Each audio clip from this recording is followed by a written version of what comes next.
Hey, coin folk, we're back. Moving on to the nickel box here. We're gonna jump in and see if we at least got something circulated to look at. Hopefully, if not circulated, I hope they're at least 2024. Still haven't seen one single 2024 coin yet this year. But let's grab a couple rolls here and see what we might be looking at. Definitely circulated, so that's cool. I'd much rather have circulated. But I'll run through real quick, see if I see any enders. But not seeing anything here jumping out. But if nothing else, I'll bring you back in the first find. All right, folks. So out of the very first roll, we got this little sticker coin, which I'd never seen before. Kind of cool looking. Little buffalo sticker. Assuming it's 2005. Yep. Pretty cool. And not only that, it's in a little rough shape, but we got an actual buffalo nickel as well.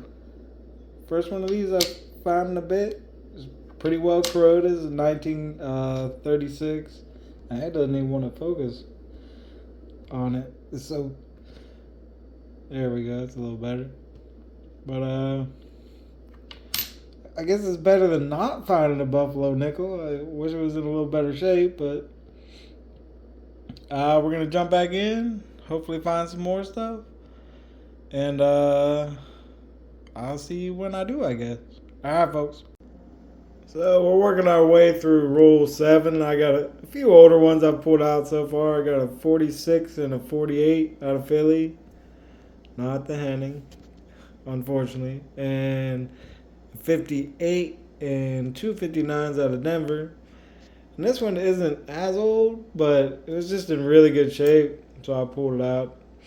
It's 1968 San Francisco. Not the best strike on it, but for as old as it is, it's in pretty decent shape. And then I got a couple here under the scope. Want to take a look at?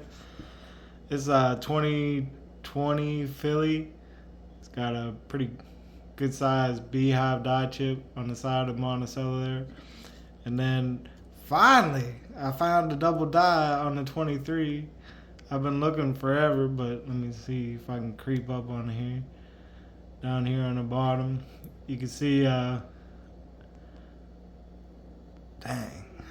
I'm moving too many things all at once. There we go. You can see all along on the United States of America here. Right under that, kind of the, I don't know, both the curves, or I guess kind of the top of the S and the meaty part of the body there. You can kind of see it under there. You can see it under both the T's. A little bit under the E there. Not doesn't stand out quite as much, but it's there. And then I don't think there was any kind of down this way. Maybe just looks like reflection there. Man, this is too hard to move this stuff around. And then over here on United as well, under the E and the T is where it kind of stands out the most. It looks like there's a little bit kind of rate in that area as well.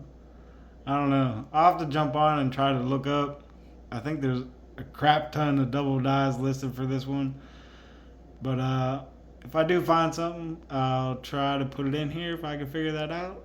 And I guess there's somewhat there on the D as well. I didn't really notice before. But I'm going to jump back in here and see what else we can find. All right, folks. So we just finished up on roll 30 and figured I'd bring you in and show you a few things I've been finding. Got a decent bit of older ones I found. All the 30s and 40s are out of Philly. I got a 38, a 40, a couple 41s, a couple 46s, 47, and a 49. And then we get into the 50s and it's a little more, sporadic. 51 Denver, 52 Philly, 53 Denvers, 54 Philly, 55 Denver. Is that right? Yeah, 55 Denver, I think. I can't see. Yeah, 55 Denver, 56 Philly, 57 we got one from Philly and two from Denver. That this one on the top is in really good shape actually. If I can look at it and flip it at the same time. Gosh, dang. There it is again. Every time I say, oh, this was kind of nice. Then we bang it up. But anyways, pretty good shape for finding in the box. And then 59, one from Philly and one from Denver. Now we got a few things to look at here under the scope here. First couple's couple 2016s. This one's just got a couple little die chips on the side of the building. One on the side of the Monticello and then one on in the bay right next to it. Then also has this down here coming off the building towards the rim. I can't for the life of me figure out exactly what it is. I mean, I don't think it's a die chip because it's pretty thick, or a die crack. I mean, because it's pretty thick. It almost looks like a rim burr, but it's so tiny, and then it's got whatever this is that's going on underneath it. I'm not real sure what it is, but then we got another 2016 with a similar kind of situation going on. Just a big old honking die chip on the doorway on the inside. Nothing on the outside, but just that one on the inside. I thought that was pretty cool. And then last one of those, I got a 2023 with a decent sized chip on it. If I can find it here. Where are we at?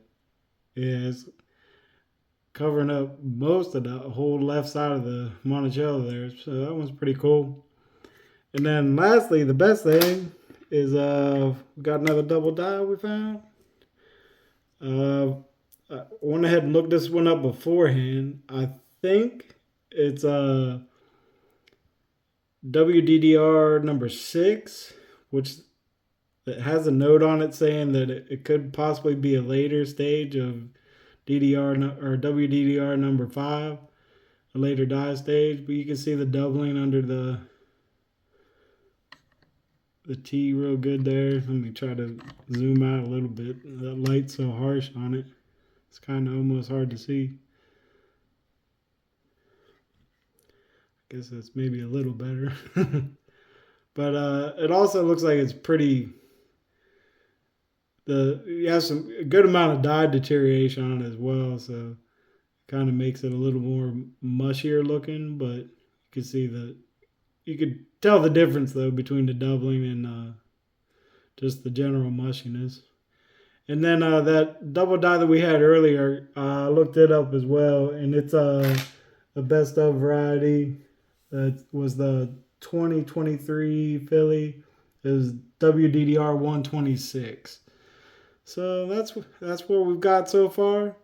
So we got 20 rolls left, and I'm gonna jump back in, see what we can find. Hoping to come across some silver, but nothing yet. But at least we're finding some cool stuff otherwise. All right, folks. Yeah, I messed up here a little bit. I forgot to show you the Canadians. 1982, 1987, 1990. So now we're going to jump back in. So we just wrapped up roll 40 and just want to bring you in watching KY Coins and Collectibles putting together his his type album, his 770 Dansko. It's pretty cool. This guy definitely loves his coins. Check him out if you want. But got a couple I want to take a look at on the scope here.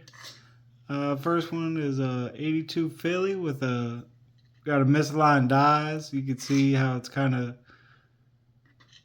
I don't know, misaligned, I guess. You can see how it's kind of struck off center almost, but it's only on one side of the die. And then kind of on the opposing side, you got your all your details pushed out past the rim almost. But then the back is perfectly centered. Maybe not perfectly, but pretty much perfectly centered. So that's kind of cool. And then I still don't know what's going on with these. You want to look for I know the 1975 has a misplaced mint mark where, let me see if I can get my pointer here. The D mint mark would be kind of almost all the way up in here. And then, so I don't know if this will ever become something where they got this really low mint mark, but I know there's been some talk about it, but I don't know, just thought I'd show it to you. But really you want to look for the 75D with the high mint mark. And then we got, what we found? One Canadian. Let me try to zoom in a little bit here. 1984. Got a 39 Philly. Unfortunately, no double die. We got a 40 out of San Francisco. 47 and a 49 out of Philly. Oh, that was the San Francisco there. Then we got a run out of Denver in the 50s. Got 255s, 56, 57, and a 58. But that's what we got for now. Gonna jump back in, finish off these last 10 rows, and see what else we can find. So we're down to just 3 rows left after this current one on the box. Just dumped it out, made a mess all over the place, but got this one under the scope. We finally got something interesting.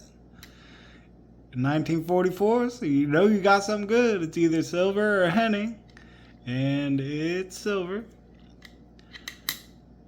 Not in the best of shape, but there's your mint mark. And it's got fairly common error, or not error, but issue, anomaly, whatever. On silver nickels, it's got a bit of a lamination peel on the back. And then you can see where it's starting to peel up kind of all down on the edge there, like it down clear down to the S and states. It might even go further than that. I can't really tell for sure though. Looks like it stops there, but it might go all the way down into the rim underneath the A. Kind of hard to tell, but this first little bit of silver I found in a while though, so I'll definitely take it. And we're gonna jump back in, get finished up. Just happy to have a little bit of something to look at, and a little bit of something to stack up, throw in a roll. So we're gonna jump back in, finish the rest of this roll, then those last 3 rolls, and then we'll see where we're at. All right, folks. So we're back, wrapped up last bit that we had in that box. Just bringing in for a few last finds we had over the last few rolls. We got a 1974 Swiss, 20 Rappin. I don't know how you say it, but good news is once I save up to go to Switzerland, this is worth about 22 cents in American money as of right now. So like I'm 17 cents ahead of the game. Not sure what the Canadian exchange rate is, but I don't plan on going there either, so I guess it doesn't matter. 1994 Canada.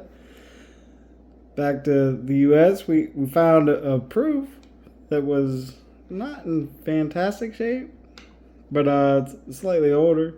72 proof. I don't find a whole lot of proof nickels. Can't flip this thing over, but I guess we all know what it looks like anyways.